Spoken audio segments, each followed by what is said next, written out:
BSJ media cup cricket টুর্নামেন্টের খবর। দাপুটে জয়ের টুর্নামেন্টের কোয়ার্টার ফাইনালে জায়গা করে নিয়েছে সময় টিভি।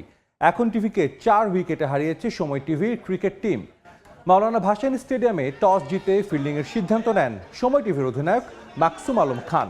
প্রথম ওভারে পেসার সাকলাইন প্রীতম তুলে নেন 1 উইকেট।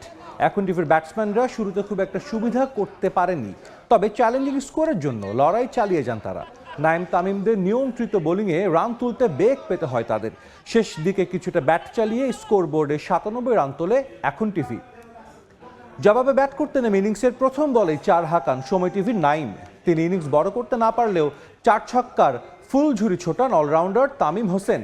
4টি ছক্কা হাঁকিয়ে 35 রান করে বাধ্যতামূলক অবসরে যান তিনি। তখনই জয় অনেকটা নিশ্চিত হয়ে যায় সময় টিভির। এরপর সাকলাইন প্রীতমও 3টি করে 4 ছক্কা হাঁকান। অন্য প্রান্তে 13 রানে অপরাজিত থাকেন তৌসিফ।